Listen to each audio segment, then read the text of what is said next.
Tu sais, dans les petits plaisirs, croquer dans une pomme encore chaude du soleil, c'est extraordinaire comme expérience. Vraiment. Je vous le recommande.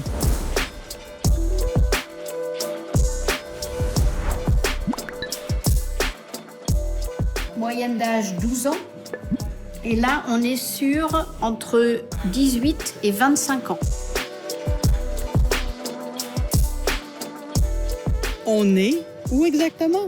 On est à Pont-l'Évêque, sous les pommiers. J'ai la chance d'être à la distillerie Drouin avec... Guillaume Drouin. Et Guillaume m'offre la chance de goûter à une des pommes qui poussent ici. On y va? On y va. Cheers! Ah, mais mais attendez, c'est surprenamment sucré, ça. C'est sucré, c'est un peu tannique aussi. Hein? Ouais. Il y a un peu d'amertume, il y a un peu d'astringence. Ouais, on le sent tout de suite, l'astringence. Et cette pomme-là, quand elle est bien mûre, elle peut avoir un petit goût de banane. C'est... Vous me volez les mots de la bouche. Vous souvenez-vous, la pomme sauvage que j'ai goûtée en Beauce, qui goûtait la banane, je viens de retrouver exactement le même goût en Normandie. C'est fou, hein? C'est pas fini, il y en a un autre. Rouge durée. Rouge durée. Oh, la pleure, hein? Alors C'est celle-là, beau, ça. Moi, ça me plaît. moi j'aimerais qu'elle soit un petit peu plus grosse. Mais... Oui, bien là, ça, c'est les changements climatiques. Ça, c'est le fait qu'il n'y ait pas eu beaucoup de pluie. Qu'est-ce qui impacte la grosseur de la pomme comme ça? La pluie.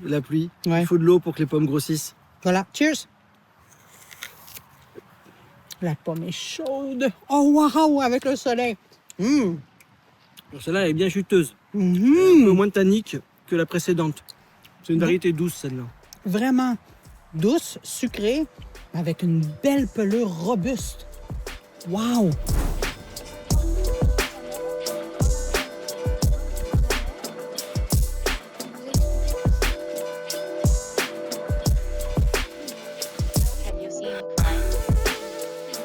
Ici, on est dans le pays d'Auge. Vous avez des AOC différentes. Il y a 3 AOC. Ici, on est dans le pays d'Auge. C'est la plus prestigieuse, la plus vieille, la toute première, en 1942. 3 règles. Toutes les pommes doivent venir du pays d'Auge. J'ai pas le droit d'aller acheter mes pommes ici. Hein. Double distillation, obligatoirement. Et c'est 2 ans minimum en fût de chêne. En dessous, c'est de l'eau de vie. C'est pas du calva. Pour s'appeler Calvados. Hein. Calvados, c'est pommes et poires. Vous savez, c'est aussi les poires. C'est pas que de la pomme. Donc nous, on a le droit de mettre des poires. Maximum 30%. Eux, c'est minimum 30%. Ils peuvent faire un 100% poire. Nous, on n'a pas le droit. Mais ils peuvent pas appeler ça un calvados s'ils font un 100% de poire. Calvados, c'est pomme ou poire. C'est pareil. Si c'est des pommes, c'est du cidre. Si c'est des poires, c'est du poiré. Alors, ce sont des poires à cidre. Pas les poires à manger, comme les pommes à cidre. Un pommier, ça vit pas longtemps et ça a des racines pas très profondes. C'est assez fragile. Les poiriers, ça dure très longtemps, plus de 100 ans, et ça a des racines très profondes et ça monte jusqu'à 20 mètres. Donc en général, les vergers, vous aviez tous les pommiers et ils mettaient des poires autour pour protéger du vent. Et donc Calvados, ça a toujours été pommes et poires. Et de mettre de la poire dans le Calvados, ça change. C'est un petit peu plus subtil, plus délicat, plus fin. C'est très très beau. Et donc on le sent dans certains Calvados. Donc là, on a notre alambic. Et c'est ici que la distillation a lieu. Oui, il a 8 ans. Il a gaz, 2500 litres. Donc on allume là. D'accord. Ici, c'est la réserve. Donc on va mettre ici le cidre à distiller. On va chauffer, donc c'est programmé 9 heures à peu près. La flamme est directement sous la chaudière. Donc l'alcool, les vapeurs vont être saisies. Elles vont passer partout dans le chauffe-cidre. Et tomber là. Alors ici, quand je vous ai dit que c'était assez écolo, nous on a mis un chauffe-cidre. Alors le chauffe-cidre, il a 2 rôles à jouer. Ici, on a le tuyau en cuivre qui va le traverser. Donc, on va le remplir du lot d'après. Et bien, ça va préchauffer le lot d'après. Comme ça, le lendemain, on va économiser un peu de gaz. Mais oui. Et il a aussi le rôle de refroidir les vapeurs un petit peu avant qu'elles aillent dans la cuve de refroidissement. On va récupérer à peu près 400 litres de petites eaux. OK. Et tous les 15 jours, quand on en a assez, on va distiller les petites eaux. Et là, on fait une chauffe. Ça s'appelle la bonne chauffe, la deuxième distillation. Et là, on va sortir l'eau de vie à 70% d'alcool. On va récupérer à peu près 10%. Nos 2500 litres de cidre vont nous donner 250 litres d'eau de vie à la fin. Donc on va sortir un alcool clair, déjà bien parfumé, qui sont déjà bien la pomme. Ah ben oui. Ça, c'est l'eau de vie, schnapps, grappa, tout ce qu'on veut. Et puis ça, ça va... 2 ans après, ça va s'appeler Calvados.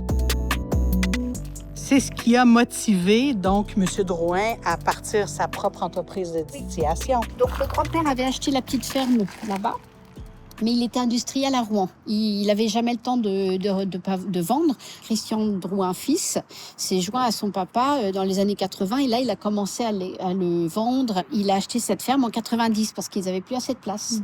Et donc, en 90, il a aussi acheté... Il a acheté la fameuse presse ambulante. La fameuse presse. Depuis 90 jusqu'en 2016. Puis là, ça, c'est depuis 2016 qu'on a vu à 2016, l'intérieur. le nouveau. Quand même, hein? Oui. Alors ici, attention à la marche. Le vieillissement.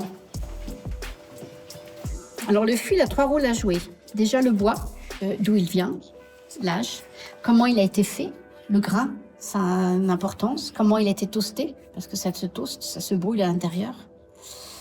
Et donc, tout ça, ça va jouer sur les tanins, ça va jouer sur la structure du Calvados. Après, le vieillissement, il va y avoir une évaporation, 2,5%. Ici, ça va être 3-4% par an de perte. Guillaume le fait exprès, petit fût et pas plein. Ça va concentrer les goûts. Et troisième, le vieillissement va se faire par oxydation. Quand un Calvados est jeune, on est sur la pomme verte. Plus ça va vieillir, plus on va être sur des pommes caramélisées, compotées, fruits secs, d'accord? Et ça va être cette oxydation. Le fût, après 6-7 ans, il donne plus rien. Donc le bois, il va travailler sur la structure du Calvados au début, et après, ça sera toutes ces années d'oxydation et d'évaporation qui vont vraiment jouer sur le goût. Il y a 2 types de Calvados. Il y a les assemblages et les millésimes.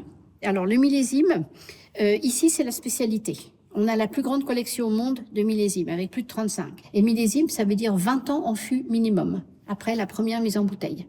Donc là, on va sortir le 2006. Comme le grand-père gardait tout méticuleusement pendant 20 ans, eh ben, on a la plus grande collection Est-ce qu'il y en a, au monde. Est-ce qu'il y en a des années qui n'ont pas été millésimées du tout parce que c'était pas bon? Ah, il y en a toujours Ah un? non, toujours. Oh, wow, OK. Il peut pas y avoir de pas bon. OK. C'est pas comme du vin. Non. Parce que c'est un produit transformé par l'homme. Donc, c'est pas comme une mauvaise année, une bonne année. Et le grand-père rachetait aussi les très vieux Calvados. Donc, je vais vous montrer le plus vieux qui reste encore. Il reste à peu près 300 litres. On est en présence de l'histoire. Oh, wow. 1948. Voilà. Et des fûts de Xérès. C'est ça, on voit, puis il est bombé, là. Oui. Wow. Xérès, des fûts de sherry. Alors ça, celle-là, c'est du Rambo. C'est une pomme qui est bien croquante et très rouge. Cheers. Et surtout, Cheers. la surprise, c'est qu'elle est bien acidulée. Pour vrai? Ouais. C'est parti, mon kiki. Ouais, acide. Ouais. On grimace. Ouais, mais c'est un acidulé quand même assez sucré. Il y a du sucre aussi. Ouais. Et ça, on en met à peu près 10% dans nos cidres. Des pommes acidulées comme ça. Une belle complexité dans cette pomme-là. Celle-là, on la garde, on la jette pas.